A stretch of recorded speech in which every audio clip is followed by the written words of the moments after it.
Hey, what's going on, guys? Today I'm in my Squarebody piece of crap, and I'm going to show you guys how to convert from the factory style radio to just a single DIN regular aftermarket radio.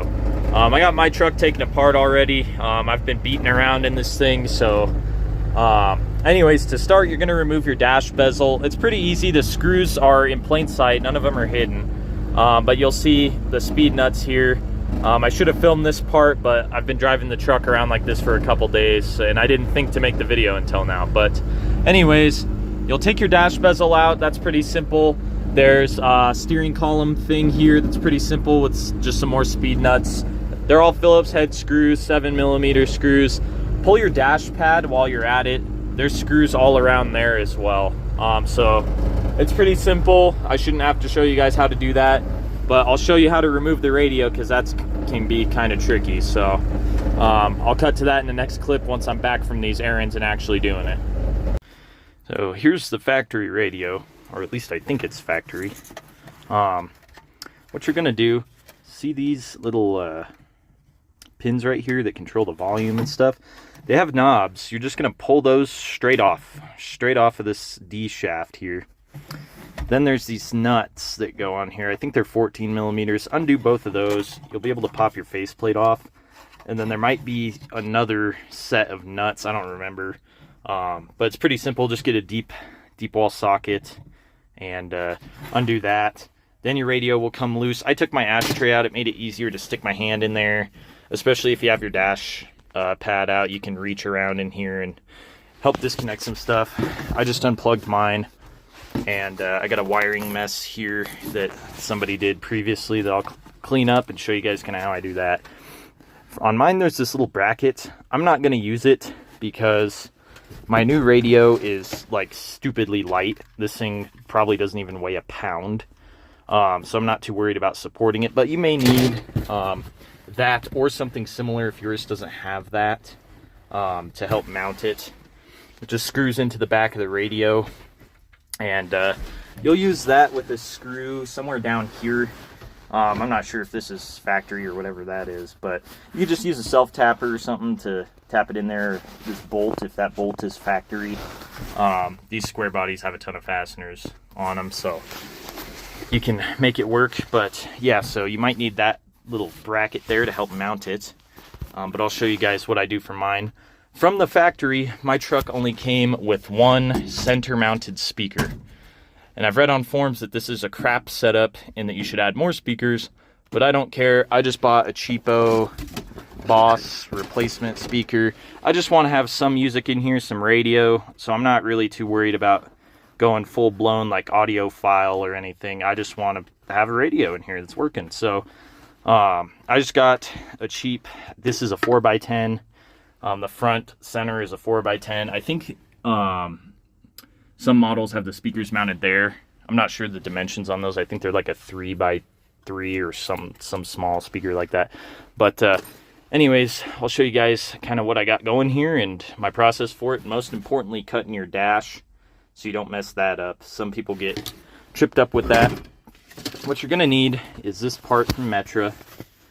8799 3052. This is a little kit that comes with your conversion plate template thing, as well as a conversion back if you decide, oh, I want, like if you're restoring it and you want a factory style radio or something in there. But what you're going to need is this piece here, and it's going to go in here and bolt onto these 3 speed nuts here. I'll show you guys that in just a second. You want to put some screws in there. Been taking this truck apart and messing with it, so I got plenty of General Motors interior screws sitting around in here. So you probably only need just 2 or 3 of them. And just post it up in there like that. So throw your 3 screws in there. I just grabbed some from my little tray of crap that I have here. They don't need to be tight or anything, just snug on there. As you can see, this thing doesn't move around very much at all. What you're going to do, get your Sharpie. I'm going to trace the inside border of this. You should only have to cut these 2 little ears pieces right here. It'll be like 2 little ears. the factory slot is tall enough to accommodate the single DIN, but it's not wide enough. So we need to just widen it out. So just get your Sharpie or a scribe or something, mark that up, and then we'll cut that out. Once you get it marked up with the Sharpie, go ahead and start removing your screws. You take your template plate off, and then we'll do the cutting. For the cutting part, you can use, I've seen some guys use tin. This metal's kind of too thick for tin snips, but you probably could get away with it. You could use an angle grinder if you really felt so inclined to get your huge grinder in here. Die grinder, Dremel, any of that stuff will work. I might just end up using a hacksaw and just being careful with it. A little like craft hacksaw or something. To cut these out, you can see my outlines there. But I'll let you guys know what I use, and yeah. Alright, so we got this cut. Get these pieces out of here. This one right here, you might want to be a little careful of that speed nut. I think I nicked mine a little bit, probably. Not a big deal. Just be mindful of it. You could probably just take it out if you wanted to. Now, a big thing is your single DIN. Make sure your cage is going to fit. I'll tell you if you got to cut it more. I think my corner right there, I think I got too scared of that speed nut. Yeah, it's looking like exactly what's happening. We might just bend that or something. I know a lot of guys with this stuff, they're like, oh, I'm scared to cut my dash. Watch your wires back here. If you watch your wires, just be responsible with your grinder, your cutter, whatever you're using. Be responsible, take it easy. Don't force it. You know, as long as you're just letting the tool do the work, not forcing it, you won't have any slips or nicks or anything. I was very respectful with the tool and didn't damage anything. That's the sketchiest part about this is, you know, there's wires back here that we could easily cut, or, you know, if we had the grinder slip and, oh, now my climate control's down, or my gauge is something. So just be responsible with the tool and careful, and you'll get it done. Probably wouldn't hurt to file down some of this scale here too from cutting if you're going to cut it like that. So I'm probably just going to bend that out and test fit my cage and see where we're at. So I ended up taking this speed nut out real quick just to get my cage in there. I don't want to push my radio all the way in and lock it in and then have to unlock it to get it out, but my cage does fit. That's the big thing, is just getting the cage in there.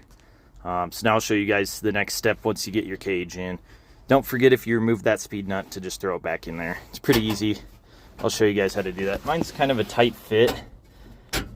It's okay to be a little loose on these. Obviously, these cages have these tabs that you bend to get them kind of locked in there. So it's okay to be a little loose. Probably better to be on the looser side anyway. But yeah.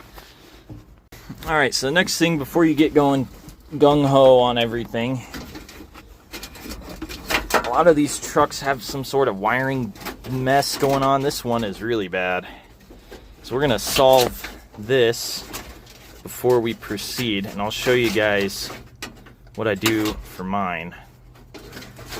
I am pulling a bunch of crap out of here. This is ridiculous. I don't know what half of this crap is.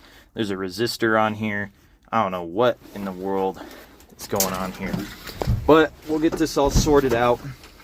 I'm sure the factory factory wiring in here isn't too bad. There's a bunch of stuff grounded on these bolts down here. I'm not sure what this is. I think this comes on trucks that don't have crazy climate stuff. I think this is like extra climate control stuff. This bundle of wires here, I think this is factory. Don't quote me on that. I'm not sure, but I say that because it goes to up in here, the climate control stuff. So don't quote me on that, but I'm pretty sure that's what that is. This orange and blue stuff going on here, that's for climate control. But all of this crap right here is radio related stuff, I think. We're about to find out. There's some computer thing here I'm about to find out what that is.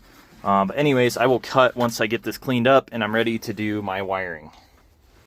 And really, guys, if you're getting into a rat's nest like this, of just like weird crap that you don't even know, the radio's simple. All you need is 12 volt on, constant 12 volt ground, and then the speaker wiring you can do yourself.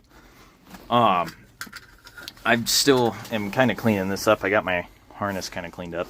I think there's like a antenna enhancement nonsense thing in here with some of this crap. But I'm just going to clean all this up and cut to when I actually do the important wiring for what matters for you guys. So I'm doing some testing here. This is a constant 12 volt supply. This is for your cigarette lighter. There's a light back here and some other stuff. This is behind your ashtray. I'm deleting my cigarette lighter and putting a USB thing in. So I'll show you guys that. But I'm just going to tap into this for my 12 volt for my radio. My constant 12 volt. Down here I got this thing. Somebody tapped into this yellow wire for power. I'm assuming this is ignition power, because with my probe hooked up to it, it gives 12 volts when the ignition's on. And then when you turn it off, it slowly goes down. I'm not sure why that is, but I'll probably use that for my power supply for my ignition. And yeah, that's pretty much all there is to it. I don't even know really what this plug is for, like from the factory stock. It was just back here. Somebody had tapped into it, so I'm assuming it's ignition power. There's this antenna craft thing. This is like a signal booster type of thing. I don't even know if it works or what it does or how necessary it even is to the functionality of everything.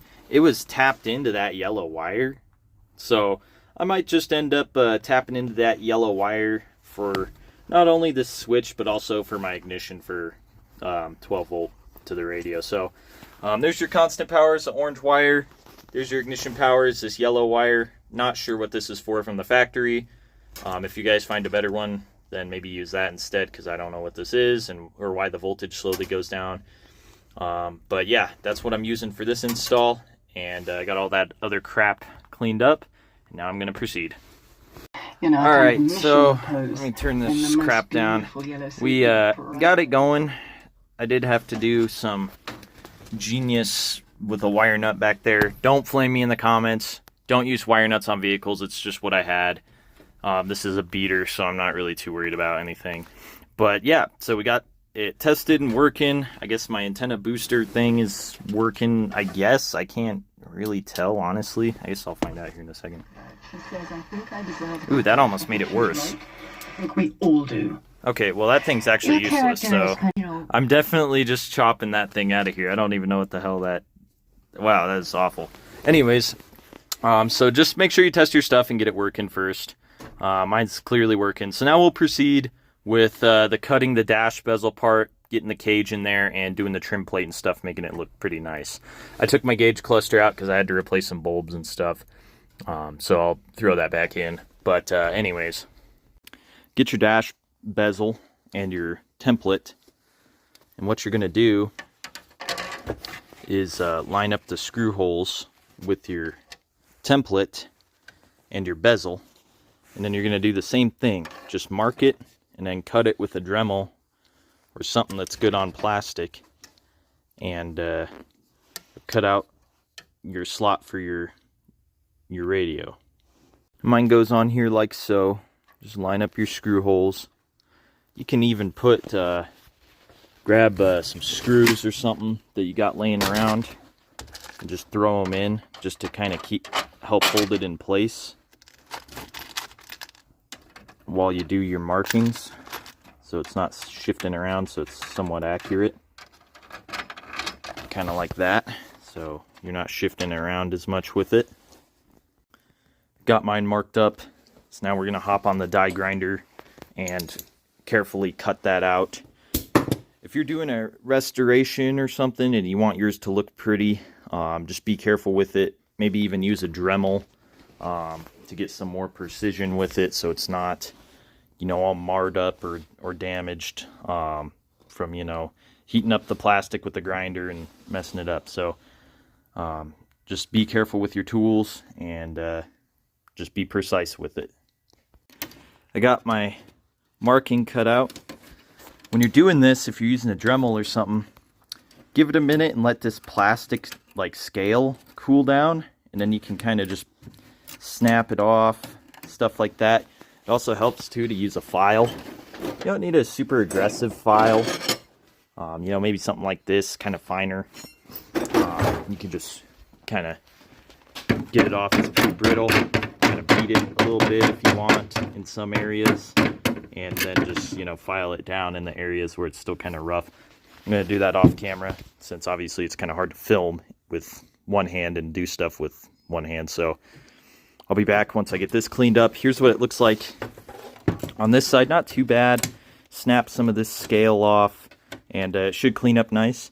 This is that little piece I was talking about there. The trim plate should cover that. If not, there might be a little gap on mine because I was kind of lazy with it. But if you take your time and be precise with your cuts and your markings, you should be just fine, be able to avoid any unwanted stuff like that. So make sure your cage is going to fit, because that'll tell you if your radio is going to fit. I had to just do a little bit on the edge there to get it in. So now I'm going to throw a quick coat of paint on this bezel, and then just throw everything back together in the truck.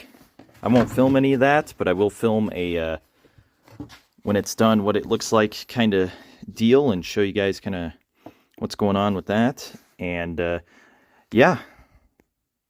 Well guys, we got the radio and dash bezel all installed. I redid my dash pad and it looks okay. I mean, this is a beater, so I just wanted it to be better than it was. I'll do some touch up in the summertime, but this is what the radio's looking like. And yeah, there is a little lip kind of thing down there, but you know, it looks all right for what it is, so I really cannot complain. Just be careful cutting up your dash, keep it precise. But yeah, that's all for this video, so I hope you guys liked it and it helped you out. If you got a Squarebody truck, I'm going to be making some more content with this truck and some other vehicles here soon. I'm going to be rebuilding the transmission in this thing over the summer. But for the winter, I just needed to get it going. So, be rebuilding the SM465. I'll show you guys that. And possibly some other little odds and ends stuff with Squarebody trucks. The turn signal doesn't work in this thing. The gauges are all messed up. My gas gauge isn't working. The only thing that's working is my speedometer, barely. So, we'll be doing some of that stuff. And I'll show you guys kind of how to diagnose and repair some of that stuff. So, if you guys enjoyed this video, like, comment, subscribe, and we'll catch you guys later.